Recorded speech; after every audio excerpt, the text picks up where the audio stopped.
In the year 2560, the galaxy teeters on the brink of war. Prince Marrak, the rightful heir to the throne, returns from a peaceful retreat to find his father, Emperor Marrken, assassinated by a treacherous stepson. With the empire fractured and his beloved Princess Nina missing, Marrak rallies his loyalists and prepares for an epic battle to reclaim his throne. As civil war looms, Marrak must navigate treacherous alliances and journey across the universe, seeking aid from the enigmatic Terrans. The fate of the empire hangs in the balance, and only Marrak's courage and determination can restore peace and justice. Chapter 1: The Assassination. In the distant future, in the year 2560, the galaxy is a tapestry of stars, planets, and empires. But in the heart of the sprawling empire of Samkanzi, a dark axe shatters the peace.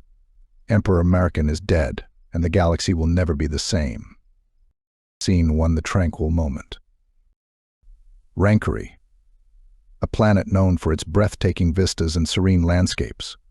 Prince Marrak stands on the balcony of his palace, the golden sunlight reflecting off the crystalline seas below. The sky is painted in hues of orange, pink, and purple as the sun sets. Prince Marrak, dressed in regal but relaxed attire, stands alone, lost in thought. Prince Marrak stands on the balcony, his hands resting on the ornate railing. The cool evening breeze rustles his hair. He gazes out over the endless expanse of the crystalline seas, taking in the tranquility of the moment. Thinking a moment of peace. How rare. Even in times of calm, the shadows of duty and destiny linger. The scene is silent except for the gentle sound of waves lapping against the shore. Marrak closes his eyes for a moment, savoring the serenity, knowing it might be fleeting. As he opens his eyes, "The capital is in chaos. Your stepbrother has seized control." Shock and determination flash across Marrak's face. He clenches his fists, his jaw set in resolve. This will not stand. I will reclaim what is rightfully ours. He turns, striding purposefully back into the palace. A breathless royal messenger rushes into the hall. The grand doors of the hall burst open, and a royal messenger, drenched in sweat and panting heavily, rushes in. Prince Marrak, sensing the urgency, turns to face him. "Your Highness, urgent news from the capital." Prince Marrak strides forward, his expression a mix of concern and determination. Speak quickly. What has happened? The messenger takes a moment to catch his breath, then looks up, his face etched with worry. "Your father, Emperor Marrken. He has been assassinated. Your stepbrother has seized the throne. The capital is in chaos." The weight of the news hits Marrak hard. His eyes narrow, and his fists clench in anger. My father. Assassinated? By my stepbrother? "Yes, Your Highness. The situation is dire. We must act swiftly." Prince Marrak's mind races as he processes the news. He takes a deep breath, calming his rage. Thank you for bringing this to me. Inform General Loran to prepare our forces. We must move quickly. The messenger bows deeply and hurries out of the hall. Prince Marrak stands alone for a moment, the weight of responsibility pressing heavily upon him. This treachery will not go unpunished. I will reclaim our throne, and I will bring justice to those who have betrayed us. With renewed resolve, Marrak strides purposefully towards the war room, ready to take command and begin the fight to reclaim his empire. Scene 3: The Assassination.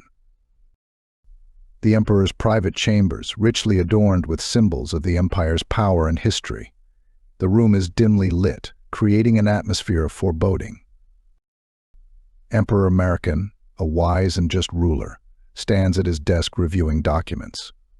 His stepson, cloaked in shadows, lurks nearby, a dagger concealed in his hand. The scene shifts to a flashback, showing Emperor Marrken in his private chambers. He stands at his grand desk, deeply engrossed in his work, unaware of the danger approaching. These reforms will ensure the prosperity of our people. The door to the chamber creaks open slightly, and the Emperor's stepson slips inside, moving stealthily. His face is partially obscured by the shadows, but his eyes gleam with cold determination. As the stepson approaches, he draws a gleaming dagger from his cloak. The Emperor senses a presence and turns around, his expression shifting from surprise to a mix of sorrow and betrayal. What is this treachery? The stepson steps into the light, revealing a sneer on his face.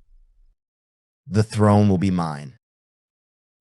With swift, practiced motion, the stepson lunges forward, plunging the dagger into the Emperor's chest.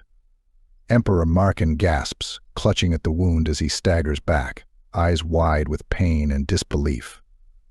You will not succeed. The stepson pulls the dagger free, and the Emperor collapses to the floor, the life fading from his eyes. The stepson wipes the blade clean with a handkerchief, his expression devoid of remorse. Stepson, your reign is over. Mine begins now. He steps over the Emperor's lifeless body, looking down with contempt before turning and walking out of the chamber, leaving chaos in his wake.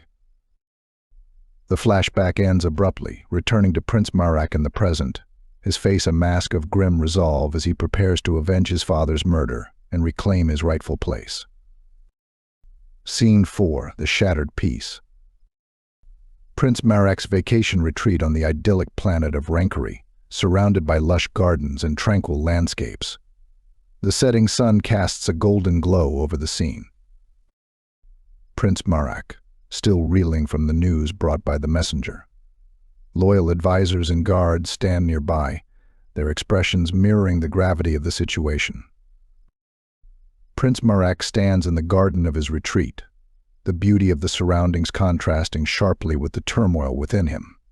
The messenger's words echo in his mind as he struggles to process the enormity of the betrayal. One of Marrak's loyal advisors, General Loran, approaches with a grim expression. Your Highness, our forces are ready to move on your command. Prince Marrak turns to face Loran, his eyes blazing with determination. This will not stand. He strides toward the main hall of the retreat, his resolve clear. The advisors and guards fall in step behind him, ready to follow his lead. As they enter the hall, Marrak addresses his assembled loyalists, his voice strong and unwavering. My father has been murdered by a treacherous usurper. Our empire is in chaos, but we will not falter. We will reclaim what is rightfully ours and bring justice to those who have betrayed us. The loyalists respond with a resounding cheer, their faith in Marrak evident. For Emperor Marrken, for Prince Marrak. Prince Marrak nods, feeling the weight of responsibility but also the strength of his supporters. Prepare our ships. We leave for the capital at dawn. This war will be swift and decisive. General Loran salutes, his eyes filled with respect and determination. As you command, Your Highness. Prince Marrak turns back to the window, looking out over the peaceful landscape one last time. He knows that the days of tranquility are over, and the path ahead will be fraught with danger and conflict. Father, I will make you proud. With a final look of steely resolve, Marrak leaves the hall, ready to lead his forces into the storm that awaits. Chapter 1 ends.